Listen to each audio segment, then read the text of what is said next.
Je suis désolée, je vous ennuie peut-être, mais ce système qui n'impose pas aux médecins sortis de la faculté de l'installation. Aujourd'hui, vous trouvez des remplaçants dans une ville, vous trouvez des milliers de remplaçants pour remplacer des médecins généralistes qui partent en congé, mais vous n'en trouvez jamais qui veulent s'installer. Qu'est-ce qui vous fait rire, C'est quand même dramatique. Non, mais je le dis, mais c'est une concertation avec 400 médecins. Pourquoi vous faites rire Jérôme Marty?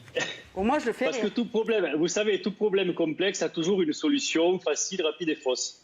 Et ça, c'est la solution facile, rapide et fausse. Pourquoi on ne peut pas obliger... Mais non, mais c'est très simple. Pourquoi on ne peut pas obliger les médecins de s'installer comme on le fait pour d'autres professions? D'abord, on oublie qu'on l'a fait pour d'autres professions parce qu'elles étaient trop nombreuses et qu'on voulait éviter la concurrence. C'est le cas des pharmacistes. C'est donc l'effet inverse. Et puis pour les médecins, il ne faut pas oublier que les médecins, je suis désolé de vous le rappeler, mais ils remboursent leurs études tout le long de leurs études. Parce que les externes font du boulot déjà de médecins, alors même qu'ils sont en 4e, 5e et 6e année, et on les paie pour ça 300 € par mois. Et si l'hôpital devait payer des salariés pour faire ce boulot, ça lui coûterait beaucoup, beaucoup plus cher. Et les internes, eux, font 70 à 80 heures par semaine. Ils font tourner les hôpitaux. Et il y a des services avec seulement des internes parfois. À telle preuve que quand ils s'arrêtent, l'hôpital s'arrête. Et c'est pour ça que toutes les grèves d'internes réussissent. Et donc, ils remboursent largement la nation. Et ils ne vont pas la rembourser 2 fois. Je suis désolé. Ça, c'est pour ça. Ensuite, sur le reste. Vous vous souviendrez que... Je parlais des questions des remplacements, monsieur. Je le précise quand même. Et ce n'est pas une idée de moi-même, c'est une idée de 400 médecins et de vos confrères.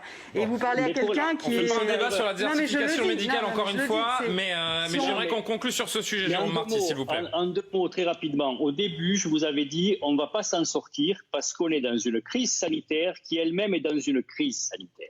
Notre système est en profonde crise, et vous l'avez dit, depuis des années, et le Covid est venu rajouter une crise dans la crise. Et c'est pour ça que c'est difficile. Et les erreurs qui ont été faites dans la gestion du Covid reproduisent les erreurs qui ont mis à bas notre système sanitaire. Ce sont les mêmes erreurs. C'est ça qu'il faut bien comprendre. Quand vous parlez des urgences et que vous dites les urgences sont embolisées, les gens s'y précipitent, ce n'est pas un problème d'amont, ce n'est pas un problème d'entrée, les urgences. C'est un problème de sortie. C'est parce qu'on n'arrive pas à faire sortir les patients, parce qu'il n'y a plus assez de lits, parce que les services sont pleins, parce qu'il n'y a pas assez de personnel, etc. Et que donc les gens restent sur des brancards parce qu'on n'arrive pas à les faire sortir. Et donc forcément, quand vous arrivez dans le système, vous ne trouvez pas de place aux urgences et vous attendez parce qu'il n'y a pas ce turnover et cette possibilité de sortie. Et on prend le problème à l'envers, parce qu'on se dit, mais non, il y a trop d'entrées. Et pour finir juste là-dessus, quand vous dites, il y a des entrées parce que les médecins ne prennent plus de garde, si c'était vrai, votre raisonnement, ça voudrait dire que les urgences sont pleines, principalement aux horaires de fermeture des cabinets. Mais ce n'est pas le cas, je vous signale. Ce n'est pas le cas. Elles sont pleines tout le temps. Parce qu'il y a de moins en moins de médecins d'un côté en ville et malheureusement de moins en moins de médecins aussi à l'hôpital. Et c'est cette question qu'il faut se poser. Pourquoi une infirmière aussi? Pourquoi l'espérance de vie professionnelle d'une infirmière à l'hôpital alors qu'elle a la garantie de l'emploi et des conditions du service public, c'est 8 ans?